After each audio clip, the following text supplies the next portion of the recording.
In this very room, there's quite enough love for all the world.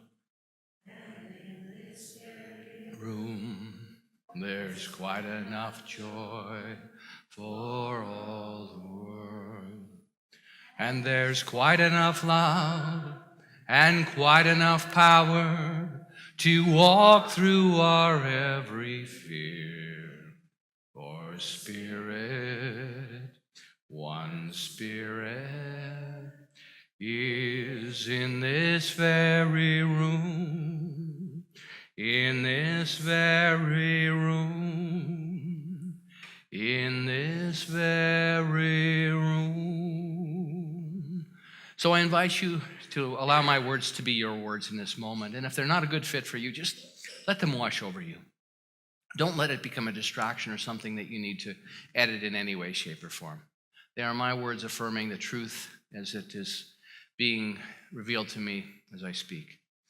And so what I know in this moment is I affirm the oneness of life, the one activity, the one perfect life. And that perfect life resources all of us, the source of all.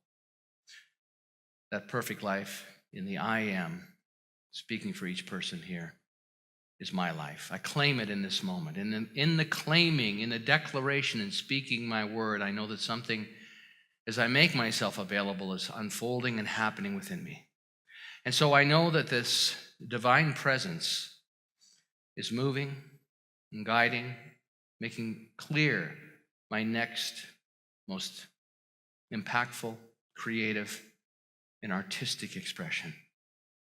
And I choose this. I choose this consciously in this moment, and then I know that the choosing mind cannot take me there, so I beautifully and wonderfully set it down and allow myself to surrender into the grace and the joy and the beauty that is always available to us. So in a world that is so busy and so clever, I know that that is a beautiful gift, but it is not all of it. And so let us take this time today to welcome. Dr. Holmes, our founder, would say, court the presence and practice the principle. And so let's court the presence together as an expectant beloved coming up the front walk of our consciousness. For this, I give thanks knowing that our gathering today is already a successful experience for each one in the mind of God. And I say yes to that. I welcome that. And I willingly bring the best of myself to this moment. And thank you for being your best in this moment as well. For this I give thanks, and together we say, and so it is. Well, thanks. I think we can just go home now. That was really good. Great song, prayer. So we have been doing a couple of new programs this year, which is really exciting and I think very impactful. It certainly has helped me open up to new possibilities. But we've been doing this Q process, and so those of you, one of the things I want to say is we had, I don't know how many on the debrief yesterday. There were 6 or 7 of us in the solarium here because we were at the memorial service and we didn't have time to get home. So we rushed from that to be at the debrief. 31, and then we had almost 40 people because there were 6 more of us that we only showed up as 1, but there were 6 of us together. So, but what I want to say about this is, and I'm going to talk about it today within the context of the material that I've been guided to, is that the Q process is really an opportunity to look at the unknown parts of ourselves. And our movement, our spirituality requires wholeness.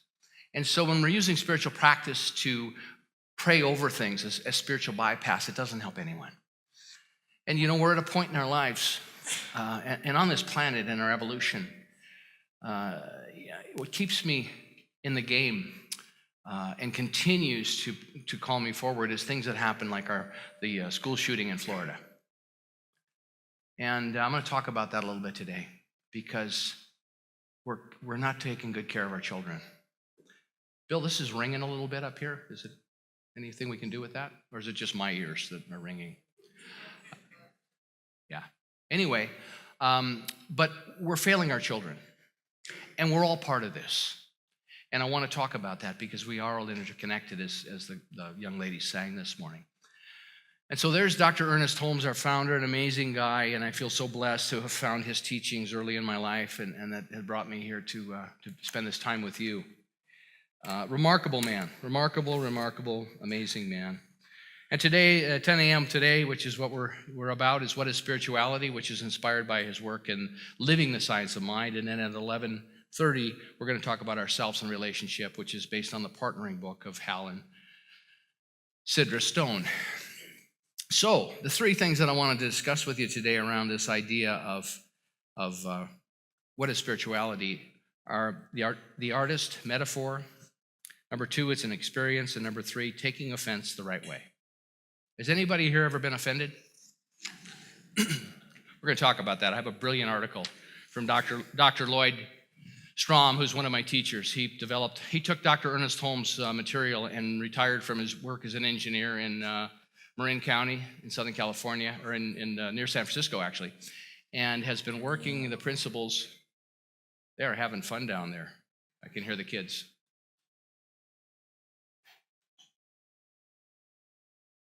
Or they're not having fun down there, one or the other. We'll just take our time. Yeah, you're jealous. Okay, you can go down there, Trudy. I'm sure they'd love to have you. So, the artist metaphor. Excuse me. The artist metaphor. The artist feels beauty, senses its presence, and to a degree communes with it. And so Holmes draws this artist metaphor because it's the idea around this idea of spirituality. You know, technique does not make the great artist, but we've got to have technique. But, and I've said to people, people ask me all the time about affirmative prayer, and we've got some exciting stuff happening around affirmative prayer for our community.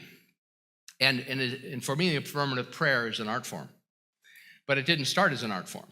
I have spent years and years and years and years practicing. And in the practicing, all of a sudden, some of the performance anxiety falls away. And then all of a sudden, you're comfortable because you and the prayer become one. And so Holmes draws this beautiful metaphor. He says, spirituality is a rather elusive thing. I cannot think of a better illustration to use than to compare it with the idea of beauty, which a great artist must entertain if he is to create a worthwhile object of art. We do not say that such a one has great beauty, but that he or she has great appreciation for beauty. And that's where art starts, that we have a great appreciation for beauty. And all of us are artists in one capacity or another. We do not say that one has a great beauty, that he has a great appreciation for beauty. We know that the artist feels beauty, senses its presence, and to a degree communes with it, indrawing into his own soul that he may out-breath it through his performance. So it becomes very, very mysterious in a way. But it's an activity that takes form because we are all awe-inspired by beauty, are we not? Yeah. But I mean, this is the metaphor about spirituality. It's not about say this group of prayers and do these certain practices and make it all about tasking. It's about those things can help take us there, but they are not the destination. And to live in that mystery and let that mystery expand for you. Perfect technique, Holmes says, does not result in great art. We speak of the soul of an artist, do we not? I mean, when you go into a great museum and you see this art, it's the soul of the artist that captures us. There's a communication there. There's a beauty and a joy. And when I talk about this with you, see, for me, I feel that way many times when there's this resonance that goes on between us, and it's our souls communicating. But that is not an intellectual process. Now, the intellect's a beautiful, wonderful thing. I'm so happy I can read. I'm so happy that I had teachers that taught me to read. And yet, simply reading the words doesn't get us there. The words are clues along the way. But then we've got to open to the mystery. I'm so proud of, as I mentioned, the Q process, so many people participating. Because what we're doing there is we're clearing the pathway of opportunity for the very thing that Holmes is talking about, the artist. Because without that, we're triggered, and we're so heavy, our bucket becomes so spiritually full that nothing new can enter into us because we are either defending ourselves or judging someone, and all the activities that are so popular on this planet right now. And unless we find effective strategies to guide us along the way to open to the mystery of the artist to become a spiritual artist. because a spiritual artist is a spiritual activist. And when we look out at the world and we see these things happening, see these school shootings, there's 3 phases of this. There's frustration. And so when we do our Q process, we're in frustration, which is a really good thing. It's a really good thing to be frustrated. So you may think I'm crazy, and if you do, that's okay, because I've been accused of that many times. Frustration, and then we go to resignation. So frustration is, what do we do about this? This is not right. This is not right. I can't imagine these parents. I want to organize right now. I haven't put it down yet. My frustration has taken me. I want to get all the parents I can. I want to gather all the resources I can. I want to put everybody on a school bus and drive to Washington, D.C. and have hundreds of thousands of parents and children stand before that White House and stand before that legislation building and say, this has to stop. These teachers need to walk out of those schools and say, until we can have some meaningful legislation, we ain't teaching anymore. Because we're all in danger. Something's got to happen like that. It's got to be grassroots. Because the people that are sitting on their hands are wrong. They're great, great, wonderful people. I'm not saying they aren't spiritual and they aren't perfect, but their decisions around this are wrong. And so it's an opportunity for us to look at this and say, how can I participate in that? That's where my frustration takes me. If I go to resignation, then I look at the paper and I look out and I go, oh, just another school shooting. I got to get down to Tim Hortons because they're having a roll up the lid thing. Oh, and I gotta get down to Dutch's Bakery and get a Madeline or 2. I mean, that's what resignation does. None of my business, not my concern. And then you go to cynicism. If you roll right off of frustration to resignation to cynicism. And cynicism is, well, I guess I better go buy a gun. It's scary out there. So I'm going to join everybody in this myth that is fearful out there, that life's fearful. And there's danger out in the world. So I'm just saying, when we can catch ourselves at frustration, we're much healthier. And we have much more impact because then we can take our frustration and do something meaningful. Not sit on our hands. Not judge and project. Not get scared. Because I get scared and I judge. But I have to pull myself back. Part of my process, pull myself, what can I do? And I'm still working on that, and it's still working on me, but I get to share this with you. Right now, I get to share this. I'll bring in my best to this. This is all I got. This is it. So we talk about the artist. The artist is a communion with the invisible harmony, the supreme being, the mind, the heart of God, or the creative essence. It's a communion. A communion. Isn't that beautiful when we commune? I just look out. I'm communing with Lil over there right now, and Daniel. Communion. It's connection. It's not words. It's like seeing one another in the eyes, and he's starting to, oh, I thought you were tearing up. You just have a cough. Never mind. I was touched. Maybe not so much for you. But anyway. So then we move into this idea of the experience. Holmes says, like the heat in fire, the colors of a prism, the invisible power flowing through a dynamo. Yes, all those metaphors, all those artist metaphors that he's bringing to this. He says spirituality is a constant, conscious attempt to feel the presence of God in everything and everybody. Is that what you do? Is that your life? Huh? It's not bad if you're not doing it, but that's our opportunity. How are we going to move into enlightenment if we're not about this, making this a priority? This got to be a priority. But there's so many meaningful and rightful distractions in the world. And the world will tell you there's no productivity there. There's no juice there. There's no value there. And all the value's there. And it doesn't mean we sit around and just bask in that either. We take that out in the world. We take that to wherever we are. And then we become spiritual activists. So, my third point today, and I think it's a very important point, because what I love about the Q, what we're doing in this community is transformative. And I'm committed to it. And I know, looking at that debrief yesterday, that we have the juice and the commitment to give birth to this. And this is exciting, because what we do is we create the container of possibility that not any of us even know right now. See, it isn't about defining a mission. Our mission right now we're trying it out, is transforming lives, which is awesome because it's open-ended. But what happens when we create the capacity for newness and we've put down enough of the pettiness and the offenses so that something beautiful can reveal itself? See, it's partnering and saying, what wants to happen here? by means of me and you. How can we do this together? What can we give birth to? What can we give birth to? What is longing to be given birth, and are we the place where that can happen? Because what the infinite will do is it'll find a place for that to be revealed. And if there's no capacity for that to be revealed in this earthly realm, it will simply withhold it because there's no place for it to plant. Make sense? Am I making sense here?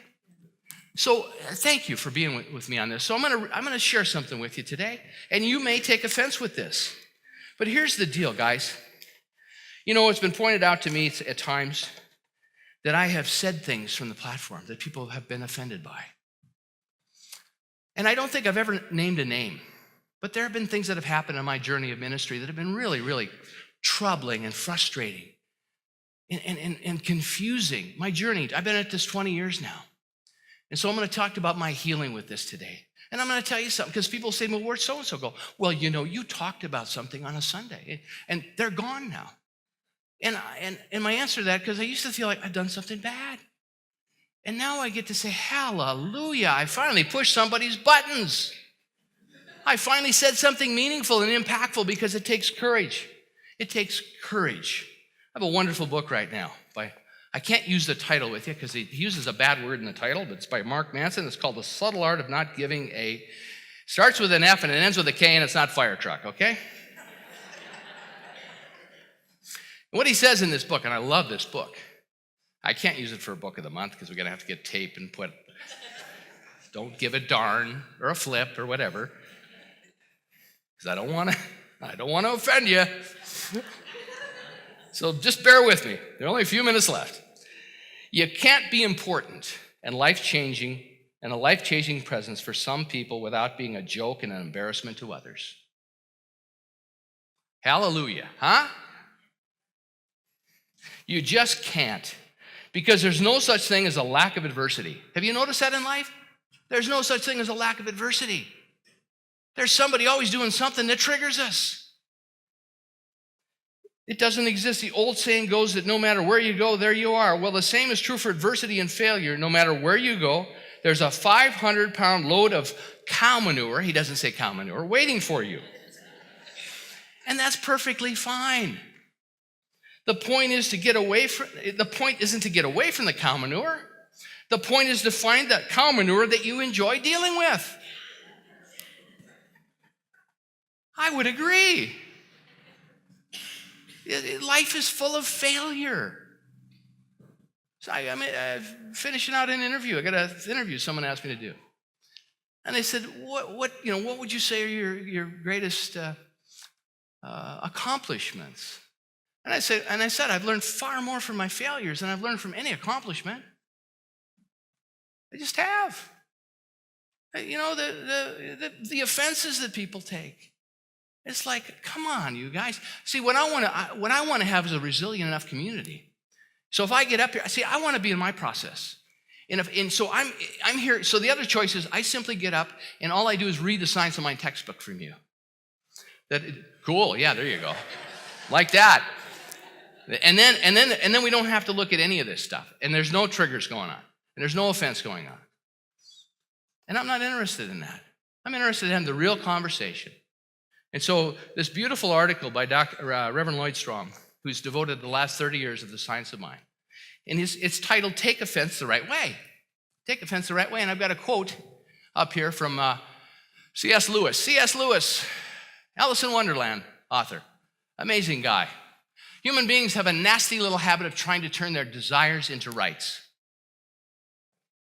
I desire to be happy all the time. Oh, and Lil looked at me the other day. Sorry, Lil, I'm just using you as an example. This didn't really happen. I love Lil and support Lil. But if it did happen, I'd talk about it anyway, Lil, so there we go. But Lil looked at me in a way that I took offense with. And I have every right to be happy all the time, in every way, shape, and form.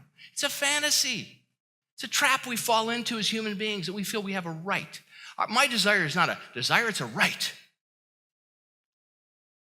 I think this is what happens when we have school shootings. Someone buys into the idea, and I know there's something out of balance there. But someone feels so offended. They don't go to frustration and resignation, they go right to cynicism. And then everybody's the enemy. And everybody needs to be destroyed, literally. we got to stop this. We got to stop this, and we got to have the hard conversations, and we've got to develop the resiliency to stay the course. And if we get offended, and if I say something up here you don't like, come and tell me. Come and tell me.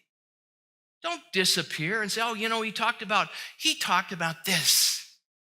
So what if I did? Just get a tape recorder of Ernest Holmes up here talking and play that. See how many folks show up for that wing-ding. Because part of it is the energy. Part of it is gathering together. And I, the more I do this work and I dive into it, I realize that I have given so much energy to stuff that takes us nowhere. It's ridiculous. It's ridiculous, the pettiness and the, somebody's upset. When they get upset, say, do a cue sheet. We finally have somebody say, do a cue sheet. This is a gift to you. And now this was written years ago. I'm going to read this to you. Notice how this lines up with the cue process. So take offense the right way. Offense sometimes it causes a person to get angry, hurt, or to suffer. The great Christian author C.S. Lewis once remarked, human beings have a nasty little habit of trying to turn their desires into rights. This tendency becomes increasingly apparent in our modern culture, where a growing number of people seem to believe that they have a right not to be offended by anyone or anything. Although such a condition might be desirable, it's most certainly not a right and has never been bestowed upon by man or God. Amen. Where did we get this idea? What these individuals do not understand is the only place where they will never be offended. Never be offended. Now, this is not a geography, what I'm going to say right next. The only place it will never be offended is in the kingdom of heaven, which is a state of being. Tragically, they seem to think that we can bring heaven to earth by controlling or suppressing everyone and everything that offends us. Never in the history of the world has this approach ever worked, nor will it ever. Yet Jesus told us that the kingdom of heaven is at hand. It's a state of consciousness. It's a state of awareness, which means that it is here and now before us, simply awaiting our awareness of it, our welcome. Practice the principle and court the presence. Dr. Ernest Holmes. If it is true, then there must be a way to create a world. If this is true, there must be a way to create a world where we will never be offended. Perhaps the secret lies in a statement of ancient wisdom, which reveals that you cannot offend an enlightened being. You cannot offend an enlightened being. You ever see the Dalai Lama? I think it's hard to offend him. I know that he said, sometimes I forgot. I almost started hating the Chinese. That is a tough job. Because the Chinese came in there and murdered and destroyed and ravaged Tibet. You cannot offend an enlightened being. Hallelujah, Reverend Lloyd. We must first realize that an enlightened state is simply an awareness of oneness. First step of our prayer treatment is recognition. The second is unification. There's one life. That life is perfect. That life is spirit. That life is God. That life is my life now. I have said that thousands of times in the last 25 years. And I'm still working on it. But every day it shifts. Then we must remember that love begins with forgiveness. Love begins with forgiveness and ends with gratitude. Love begins with forgiveness and ends with gratitude. I'm making t-shirts up, and I'm going to be selling them next week out the front door. Which is a grateful state of being. Are you grateful right now for something? For getting me all triggered like this and on this rant? Huh? Because it's a rant of love, I'm telling you. It might be my last one, but by God, I'm going down in flames. Because I got to tell you something. I don't want to be part of a community where I can't be real. You read Dr. Ernest Holmes, read some of his stuff, not Science of Mind textbook. Every week he was getting up and saying, I was talking to so-and-so this week, and they're an alcoholic, and we were talking about drinking too much. I'm sure that guy was offended if he was in the audience. Didn't keep Dr. Holmes from coming back next week, and I was talking to so-and-so this week, and whatever. He used it all the time. Because he knew. He saw his audience as resilient, capable, eternal, powerful. Otherwise, we just play nice with one another and pretend. We're at a point in our history we got to stop pretending and show up real and show up honest and do our best. And if we make a mistake, we make amends. But by God, let's allow one another the spaciousness to make an error. It's not the theme of our lives unless we make it that way and have the honest conversations. And it takes resilience. I want to be in a resilient community. I want to be in a healthy community. I want to be in a community that is on fire with purpose. So when we see stuff out in the world, we had a lady come to me last week, says, I want to start a teen drop-in center here because of the bullying. I said, you go, girl. Put together a game plan. Let's bring it. It just sits open. We need one day a week to come in. So let's do it. We got all these great youth people, these teachers. We teach them life skills. We can probably tap into some grant money from the government because we're not trying to convert them. We're just trying to empower them. Let's do something. My God. Because these kids are out in the world and they think they're not enough.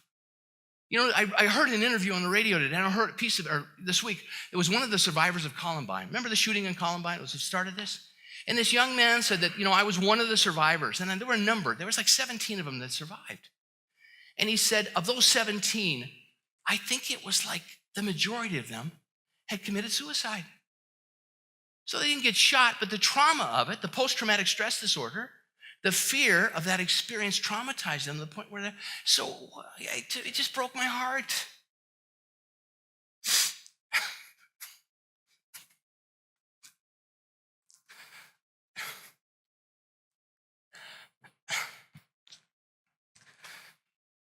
So the reason I share this with you, because I love you. I want the best for you.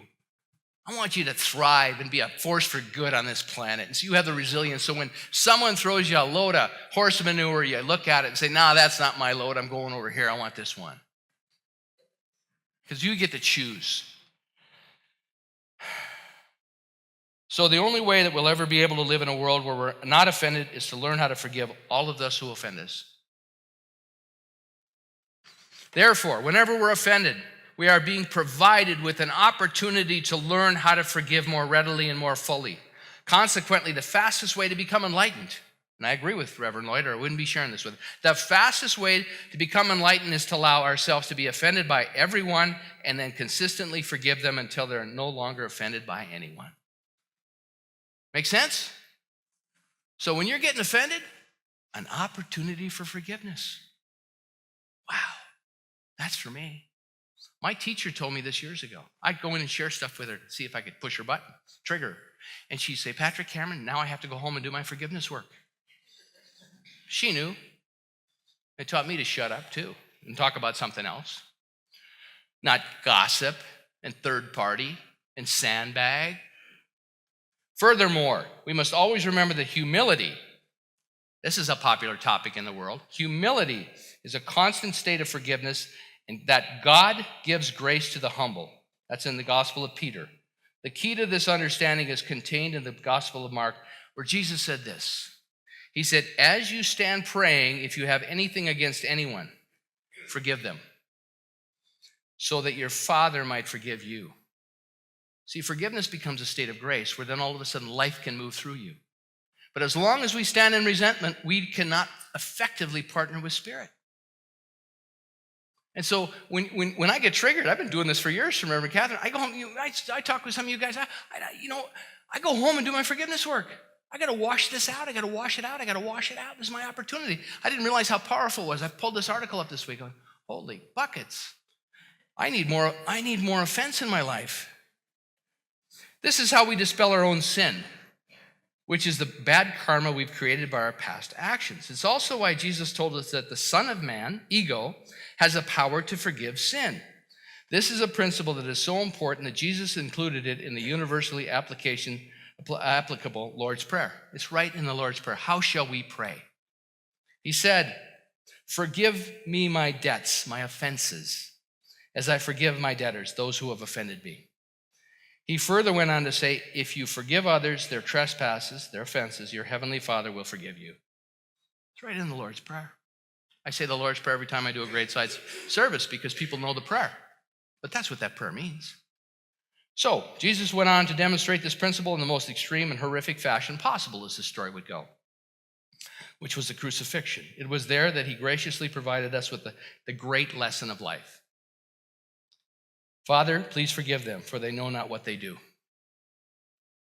Ultimately, we must come to the realization that the only place where we are not offended is in the kingdom of heaven. Then wherever we are offended, we must be living in hell. That's what hell is living in our triggers and our resentment and our anger and our judgment and our slights. Consequently, the only way out is up through the power of love expressed by forgiveness. Through the power of love expressed by forgiveness. There it is right there. So this is good news, isn't it? Because we can do all this. See, in the Q process, one of the first exercises we do is we decide who we don't want to be. So what I'm going to do at every gathering from now on, because Dr. Gary Simmons recommends this, is to show up with my, please forgive me, please have compassion for me when I show up, because these are the things that I identified as a result of this process that I don't want to be, but they're part of what I bring with me. So please forgive me today, and I'm asking you this sincerely. I'm going to confess to you right here before God and Ernest Holmes and everybody. Please have compassion for me when I show up undeserving, fearful, rejected, hopeless, flawed, and living in lack. Please have compassion for me when I do that. Because sometimes I forget who I am. And so I'm asking you to partner with me when I show up that way and have compassion. And because this is who I've come here to be. See, this is the other side of the cue card. This is who I've come here to be. This is my roadmap. These are the values. These are the values that are important to me. So let me share this with you. I was only going to use this book at the second service, but it's just too juicy. There's a subtle art to not giving a darn. Okay? I'm going to use the D word instead of his word. And though the concept may sound ridiculous and I may sound like a jerk, see, I didn't even have to use bad words. You can fill it all in. Look how quick you are. What I'm talking about here is essentially learning how to focus and prioritize your thoughts effectively. Learning how to focus and prioritize your thoughts effectively. That's where the juice is, gang. I only have 2,000 bits at any one time that I can give my energy to. And I'm done giving my energy to stuff that I don't have any business giving it to.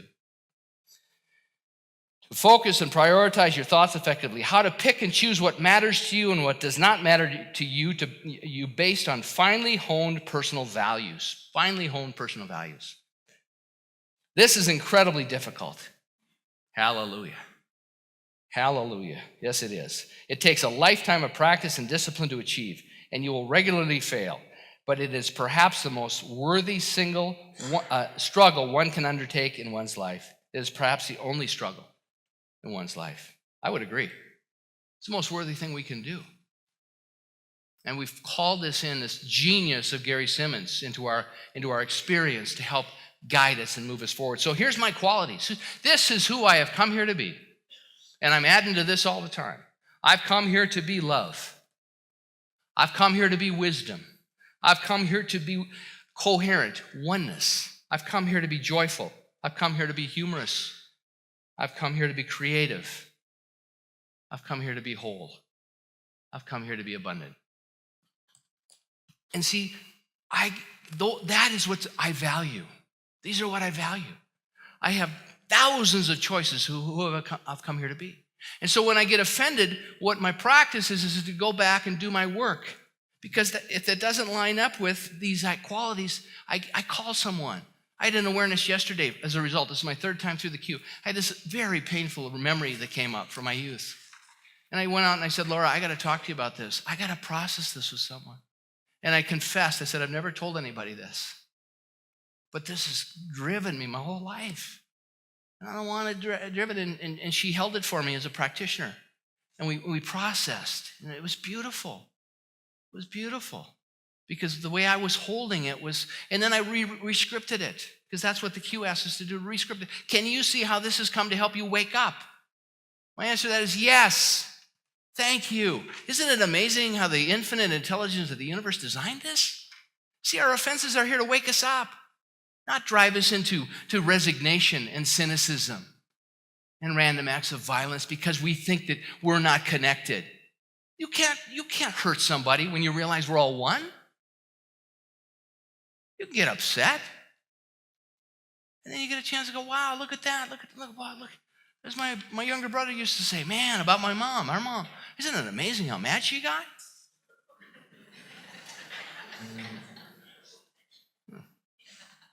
I always liked that because it kind of broke things, broke the ice, broke the tension.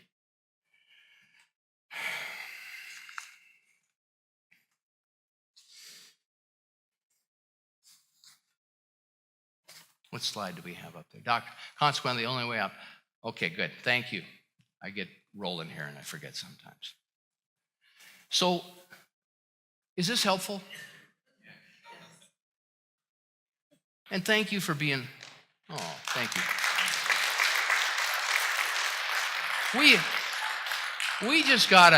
We gotta just take these offenses and process them effectively. We just do, because you can't make a life journey of this. You just can't. And when people show up and they're not on the right side of their cue card, to be able to lovingly say, what's in this for you? And not because we don't care. I had someone that left here 6 months ago and came in to see me last week, and she said, I was so pissed off at you. I should have said he. Now you don't know who it was. So he said, I was so pissed off at you. And I said, well, tell me more. And she was going through her own process, her own journey. And I said, thank you for coming back, and we can have this conversation. Thanks for coming back in the door, because most people get offended and never come back. And I said, well, tell me more. I want to know more. And she said, when you said this and I was going through this, and you said, well, and my response when she told me it was happening was, well, I will proceed accordingly, which didn't sound loving to her. And I said, I get that, but I said, this was not my thing to heal. You're triggered. I said, get into the queue, which she did. Will she do the work? I don't know, but that's not my responsibility. But I can't do the healing. I wish I could. I'd have a machine back here, $29.95 once a week. We like the washing machine down in Abidjani with John of God. We wash your soul up for you. Can't do it. Well, I didn't say that for lack of compassion. It's years and years of experience to free someone to have their own experience and to say, I got your back. I want the best for you. I love you. I want you to live in freedom. And so I'm here, and I'm gonna give this the appropriate amount of energy because I know that you're on it. So we had this beautiful discussion. It wasn't for lack of caring. In this beautiful book by Mark Mason, he said, one of the biggest problems we have is people that care about everything and anything. We don't have the bandwidth for it. I don't. You know what I care about is my cue card, how I'm showing up. Because when I show up on my cue card, I can give my best. And I feel good about giving my best. Because, man, I've given my worst, and I don't feel good about it, and you don't either. So thank you for showing up. There's things for us to do in consciousness. And as we clear and stand more and more in that coherent field, everyone is blessed. Everyone is blessed, and we're giving birth to something that wants to be revealed here. And it's not taking good care of one another.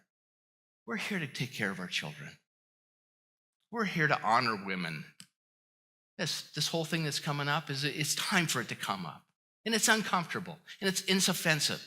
But we're here to take care of our sisters and our wives and our grandmothers and honor them. We're here to take care, and for men to step up and be conscious and awake and aware and love in a deeper way. That's what we're here about. And when we're living our best, when we're living in that beautiful artist relationship with Spirit, we have the opportunity to do that. And if we don't, we don't. And then we get more of the same. And then we get frustrated. And then we go into resentment. There's no hope. There's no hope. I hear it all the time. Yes, there is hope. As long as we're still alive and still breathing and still thinking and choosing in healthy ways, there is hope. So hallelujah. God bless you. I'll see you next week. Thank you.